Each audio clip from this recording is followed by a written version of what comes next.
The Duke Clinical Research Institute, or DCRI, is the world's largest academic research organization. The real strength of partnerships between the Duke University School of Medicine and the DCRI is blending the academic faculty of Duke along with the world-class clinical research operations. Our mission is to develop, share, and implement knowledge around the world through innovative clinical research. The Urinary Stone Disease Research Network is a multi-center clinical research network that is funded by the National Institute of Health. The largest trial that we are doing is the Prevention of Urinary Stone Disease with Hydration, or PUSH study. The goal of the PUSH study is to provide patients an incentive structure based on behavioral economics that will help them drink more fluid and therefore prevent kidney stones. One of the things we often say in USCRN is that we want to take advantage of the wisdom of the crowd, and the crowd being all the various investigators from the 6 different centers around the country. The Odyssey study is a prospective, retrospective analysis of patients with metastatic kidney cancer who are really being followed for their clinical outcomes, their treatments, and their experiences through this changing landscape now of advanced renal cell carcinoma. But we've really set this up with a multidisciplinary team of urologists, epidemiologists, and medical oncologists.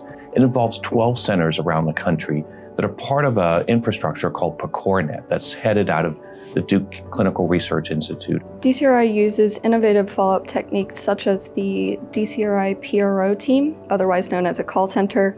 They are able to reach the participants at home so we can gather data without them having to come in for a clinic visit. They're able to be in a calm setting and then answer potentially more truthfully than they would in the office setting. Right now we have this clinical trial data that's so important and forms our guidelines.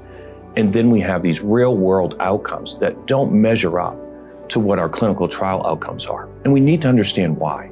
What are the things we're missing? What are the factors in patients that are not represented in those trials, that are not benefiting as much? And how do we do better in our real world experience? The STENTS study is a study of individuals who are undergoing a procedure to remove kidney stones that is accompanied by placement of a ureteral stent. These ureteral stents are incredibly bothersome for patients and cause severe discomfort and changes in their quality of life while the stent is in place for many patients. I think the unique aspect of stents is that we were sort of on a fact-finding mission, attempting to characterize the experience for patients and determine, what symptoms are the worst and at what time points in an effort to hopefully inform future studies. Data from this stent study revealed that stent-associated symptoms, particularly pain, increased from baseline to post-op day 1 and decreased by about 50% by post-op day 5. However, the interference associated with those symptoms persisted through that time. Additionally, on multivariate analysis, the factors that actually were most predictive of significant stent-associated symptoms had more to do with the patient and less to do with stone characteristics, operative characteristics, or stent qualities. Flume Catheter Company has created a novel design for a urethral catheter to drain the bladder when patients can't otherwise urinate. In a traditional catheter design, the balloon sits partway down the catheter and has an exposed point that can cause irritation of the lining of the bladder as well as trauma inside the bladder.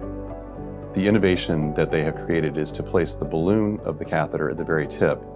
The Flume catheter is such an innovative design, and DCRI likes to take on innovative projects. The current study we're looking at now is primarily around answering a single question around catheter comfort. We want to know if the Flume catheter they've developed is more comfortable than existing catheters that are available on the market.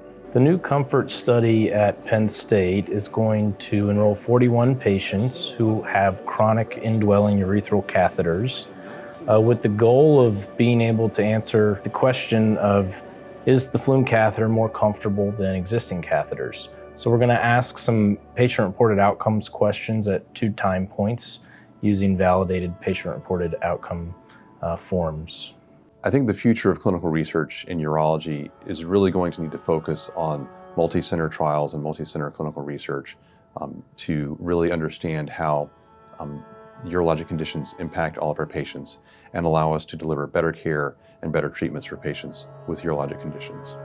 With Odyssey, I think our biggest hope is that we really begin to understand the pieces of patient care that are not part of the traditional clinical research but can be improved upon. It's an amazing opportunity to be able to collaborate with other like-minded researchers who are, passionate and motivated to attempt to understand something that's really an important issue for patients and providers alike.